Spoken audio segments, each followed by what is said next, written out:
I volunteered all my services for the U.S. Probation Department for all the people that were indicted and going into federal prison, because I did my time in federal prison and I knew the ins and outs. Why not help them? I volunteer whenever I can. I volunteer here today, share my story so it can help other people. So that's where I am. And I'm actually glad that I went through all the stuff that I did. Because I have a quote, experiences may be failures, but people often fail to experience. We need to experience these failures, just like Thomas Edison and light bulb. He failed 1,000 times to make that light bulb work. He just didn't fail in the same way. We gotta keep trying, keep pushing. If we fail, find a different way to fail and keep failing. But we just gotta keep moving, guys. We gotta keep moving and keep pushing. So when I started with my addiction at 10, smoking marijuana, did I really know what it was? No, I didn't know what it was. It was just something cool to do.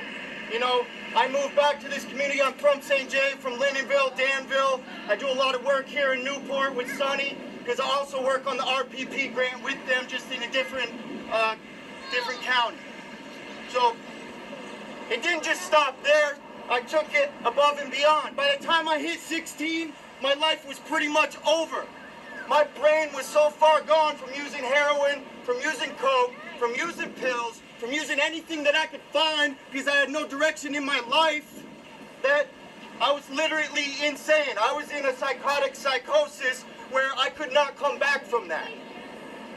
Or I did not think that I could come back from that at that time. My friends that I had, who I thought were my friends, now I know today, those weren't my friends at all. Would I give them another chance? Right now, yes, I would. Until they proved to me that they couldn't be my friend. Because I also need to protect myself. We also need to surround ourselves with a good group of people. So by the time I hit 19, going through all of this, getting right out of high school, figuring out what am I going to do, I ended up breaking the law because I had that underlying issue of substance use disorder. I ended up getting in big trouble, facing over 30 years in federal prison. I was lucky to only get 10 when they dropped 2 charges, only hit me with 1. And I only had a cap because I was 19, first time in trouble. I had a cap of 10 years. I was looking at over 15 just on that 1 charge with the enhancements. So I count that a blessing. And today I sit here and I'm like, thank you. This whole experience was great. People are like, oh man, that's crazy. Why are you saying that? You know what? That made me who I am today. All this stuff, and I can't go through it all with you guys today. I don't have enough time.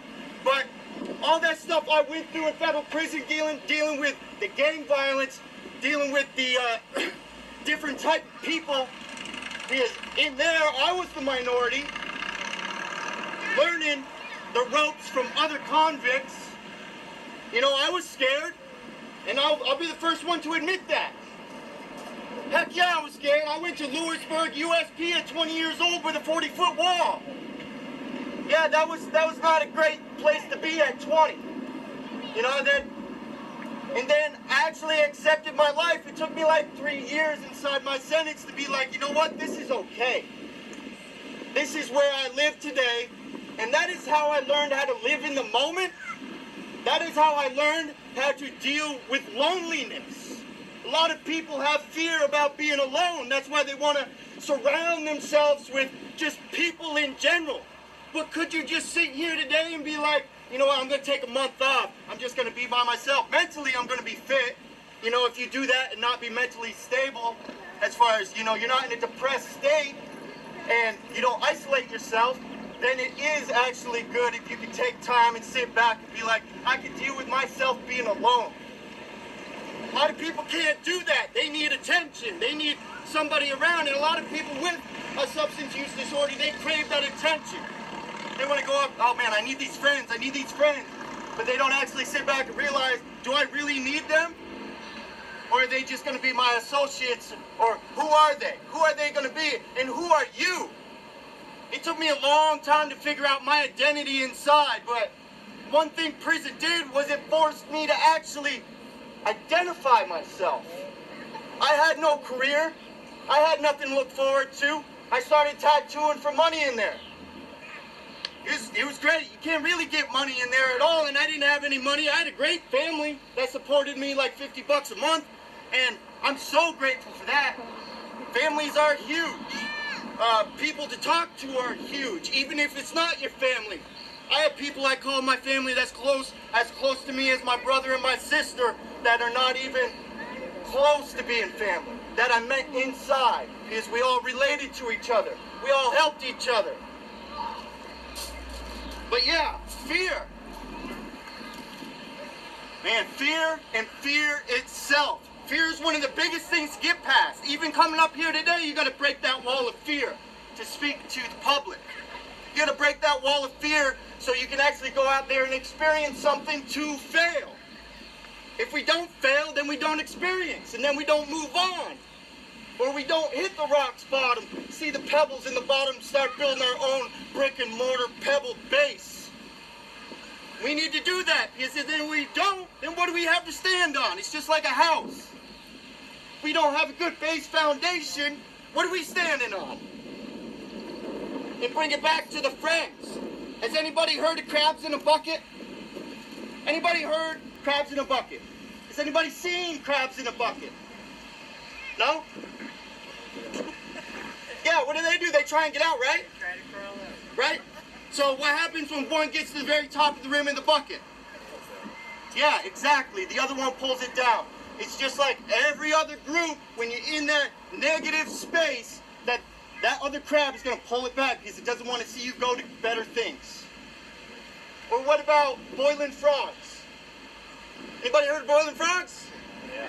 Yeah? Yeah. So what happens when you put lukewarm water on, put a frog in there and it's swimming around you? You just, what? You heat it up, right? Is that frog going to stay in there or jump out? Jump out. That frog's going to stay in there because it's just gently rising the heat. Eventually, that frog's going to die. Now, what happens if you put that frog in boiling water? That frog's going to jump right out. So think about that in your life. If you don't really consciously see what's going on in your life, you don't consciously be like, I know this is a negative environment, so I'm going to jump right out. You're going to see that boiling water. But if you just stay there blinded, then you know where you're going to go. You could go right down the path of negativity and even worse. My whole thing that I learned, and that I hope everybody gets here today, is that the law of attraction, what you put out there, you will get back tenfold. Positivity. That mindset being like, today's a good day. I'm going to live in this moment. Today's a good day. I'm going to actually find what that positive moment in the day is today. Will I complain sometimes? Yeah, I'm going to complain. A lot of people are going to complain. I'm not going to sit up here and tell you I'm not going to. But will I try to not do that? Yes. I will try and be on a good path, promote positivity, and move on. You know, I got released in Portland, Maine. I wasn't ready to come back to Vermont yet. I wasn't ready to see my old friends yet. So I spent 2 years in Portland. And right out of prison, you know, they let me right out from Jessup, Georgia. That's where I was. They let me out to pretty much fend for myself. They gave me a bus ticket and said, get home. It took me 3 days to get to the halfway house. And that's an experience in itself. You go in at 19, then you come out and you're like, whoa, what do I do?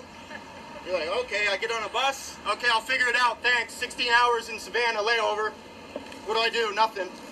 But I get there, and that's where I begin to create my identity. So there is hope for anybody that is even at the very bottom of the rocks right here. There is hope. Amen. When they take that and build it. Doesn't matter where you are in life right now, you can always start from the very bottom. That's why we be like, you know, we don't just shrug people off so they can just go fend for themselves. You still show them love. At any point. Now, there is a difference between giving them things that they don't need or giving them money that they don't need where they can feed their own substance use, support them in other ways, find different ways, show that love, buy them a meal so they can actually eat it in front of you.